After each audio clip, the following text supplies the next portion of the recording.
We're going to have the baseline tariffs come into effect first, then there are reciprocal tariffs, a little bit more of a different rate for each individual trading partner. Are you preparing to negotiate with some of these trading partners before that tariff rate comes into effect on April 9th? Well, I think there have been a lot of discussions, but I think we're just going to have to wait and see what would happen. What I would say, Anne-Marie, is I would advise none of the countries to panic. I wouldn't try to retaliate, because as long as you don't retaliate, this is the high end of the number. And I think the market could have certainty that this is the number barring retaliation. So we've got a ceiling, and then we can see if there's a different floor. So you sound like you're ready for negotiation with a number of these partners. Has the European Union, has China, has India, have these countries reached out? Well, they've all reached out, but it's going to be up to President Trump to see what he wants to do. I think the mindset might be to let things settle for a while. Their tariffs or non-tariff barriers have been on a long time, so we'll see where it goes from here. When it comes to China, they have a much higher rate on this list. On top of that, there's still that 20% fentanyl tariff rate. Is all of this coming together to be more than a 50% tariff rate for Beijing? Well, yes, I think it is, and I think it's a combination of things. And, again, that I think China said today that solving the fentanyl crisis depends on taking off the fentanyl tariffs, and I'm pretty sure that's not the way the sequencing is going to work. They're exporting the precursor chemicals, and every day, every week, every month, Americans are dying, and it's going to have to stop. When it comes to places like China, the president has mentioned he's willing to even look at things like TikTok to potentially do a negotiation with them when it comes to tariffs. I'm sure you're looking at things like the yuan. What's on the table when it comes to this trade realignment between Beijing and Washington? Well, we haven't started anything yet. We've been busy with the tariffs. I've been busy, as we talked about earlier. The tax bill's going very well. So I think that we will move toward the bilateral relationship with China now that we've done the multilateral tariffs. Plans for conversations or a trip to Beijing? Nothing imminent. When it comes to this negotiation, April 9th, these tariffs come in place. Do you plan on having negotiations before that date? Again, I'm not part of the negotiations, so we'll see. I am sure that there are going to be a lot of calls. I just don't know if there are going to be negotiations. The president had this huge chart showing all of the different rates. Canada and Mexico notably missing on that chart. Why is that?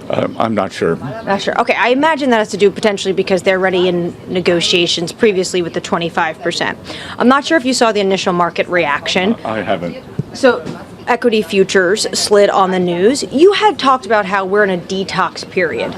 Do you feel that we're still in that period, or are you starting to get a little bit concerned? Well, the detox period has nothing to do with the tariffs. The detox period is off this incredible level of government spending that we've had, an unsustainable amount of fiscal stimulus. And look, that's got to stop. That's got to stop. So, can we continue weaning ourselves off of that? And as we see private or public sector borrowing go down, private sector borrowing go up, public sector jobs come down, private sector jobs go up, is it going to be perfectly symmetrical? No, but we did see an increase of 10,000 manufacturing jobs last month. So it doesn't concern you today that during the tariff announcement, equity futures sold off when initially they were rallying when the president only announced the 10% tariff base, and then they fell when he announced the higher rates for things like the European Union and China? Yeah, and Anne-Marie, I've learned not to look what goes on in after-hours markets. Okay, but since the peaks in February, stocks are down 8%. I think the NASDAQ from its high most recently is down 12%. So far, though, this kind of market downdraft so far this year is not concerning you? Well, look, in my old business, I was very concerned about market movements, and I'm trying to be Secretary of Treasury, not a market commentator. What I would point out is that especially the NASDAQ peaked on DeepSeek Day. So that's a Mag 7 problem, not a MAGA problem. Okay, so let's talk about what else you've been spending a lot of your time doing. You have been up on Capitol Hill constantly. You are really working on trying to make sure that this administration can extend the Tax Cuts and Jobs Act. On top of that, more tax cuts. Right now, how are the conversations going in Congress? Well, I actually think the most underreported story in Washington, not by Bloomberg, of course, is the incredible unity amongst Republicans. And I think it's President Trump's leadership, but Mike Johnson, with a very narrow margin, issued the reconciliation instructions, and then he also passed a clean continuing resolution. On the Senate side, they are very attentive, and I think they may have something done by this Saturday. This Saturday. Okay, that's the start of it, though. Yeah, that's the start. You recently talked about how you think it's not just going to be tax on tips that gets added to this bill. You think reconciliation can include a plethora of what the president has talked about. No tax on tips, no tax on Social Security. Also recently talking about rebates if you buy an American car. How do you get all of this done? The deductibility of interest if you buy an American car, which I'm older than you are, but when I bought my first car, the interest was deductible, but now it's got to be only on American cars. So how do you do all this at the same time that market participants, fiscal hawks, budget hawks in Congress are concerned about the deficit? How are you going to have this big reconciliation package? Well, I think, as we've seen, there's a lot of room to cut spending. So I think, again, where Republicans have incredible unity is on the spending cuts, as we're seeing. So when it comes to the timeline of all of this, I do notice that now reconciliation, it seems to be an agreement between the House and the Senate that they're willing to consider about raising the debt ceiling. Mm-hmm. So do you plan on getting this bill done before the X date, which the CBO is saying could be the middle of the summer or September? Well, Anne Marie, I think you just answered the question for yourself, because if debt ceiling is solved via reconciliation, then it has to be done before we hit the X date. And we're going to go on to the warning track sometime in May or June. So that's when you plan to get this tax bill done? That's a goal. So if we could put both these stories together today, the president comes out with tariffs, you're working on a tax plan. He talks about tariffs being revenue raisers to offset the tax bill you're working on. At the same time, you and the president also talk about a negotiation you're willing to do to get reciprocity when it comes to other trading partners. How can it be both revenue raising and a negotiation? Well, to the extent that the tariffs are higher than what we had, it will raise revenues. And, as far as the negotiations, we'll see. And, I could tell you, though, it's not going to be possible to include the tariffs in the CBO scoring. So that will be something running in the background. And as the president said, we've taken in several $100 billion on the China tariffs, but those don't get scored. Do you feel that you need to have enough revenue raised from these tariffs before this reconciliation package comes to play in Congress? Well, I don't think we have to have the revenues raised. And look, we're doing two things. Tariffs are going to raise revenues, and then we're also stamping out waste, fraud, and abuse in the government and bringing down the expenses and spending. And we're not going to get credit for either of those with the CBO scoring. So, when your audience, when American people see these CBO scores, there could be large, but there is a substantial amount of tariff income. There's a substantial amount of savings. While all this is happening, consumer sentiment has definitely taken a bit of a dive. Expectations for inflation have gone up. Banks like Goldman are cutting their GDP forecast, saying potentially the Fed is going to have to cut rates, not the good kind of cuts, the kind of cuts because they're nervous about growth.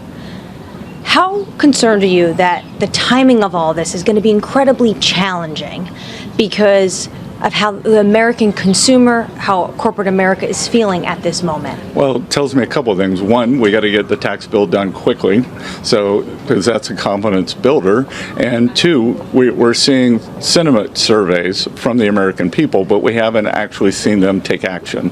If the households actually thought that there were going to be inflation, if their real inflation expectations had increased, what would they be doing? They'd be hoarding goods, and they would be demanding demanding wage increases, and neither one of those has happened yet. So at the moment, you're not concerned about some of the soft data we're seeing? No, I see nothing, and one of the great things, many great things about being at Treasury is we have lots of business people come through, and everything we're seeing in the economy is still very solid. And executives haven't voiced any of these concerns onto you? No, there's some idiosyncratic things, but in terms of the expectations actually turning into hard data, none of them have seen it yet.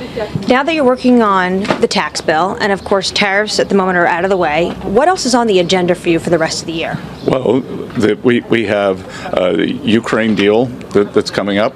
We've gone to maximum pressure on Iran, so a big part of Treasury is national security.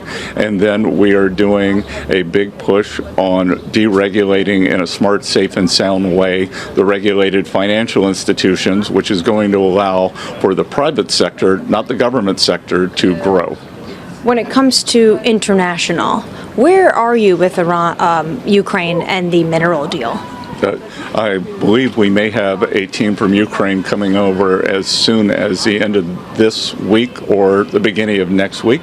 Ukrainians have, I believe that they've hired counsel, and what we did was after the incident in the White House on, I believe it was February 28th, we were going to sign a 4-page deal that was parameters of understanding, and at Treasury we took the opportunity to move forward to the big deal. So this is the exact same deal that would have resulted from the 4-page signature deal. So we've just fast forwarded, and we didn't want to lose any time because we believe this deal is so important for the American people, for the Ukrainian people, and for the peace process. So it sounds like in the next 2 weeks you're going to have this deal over the finish line.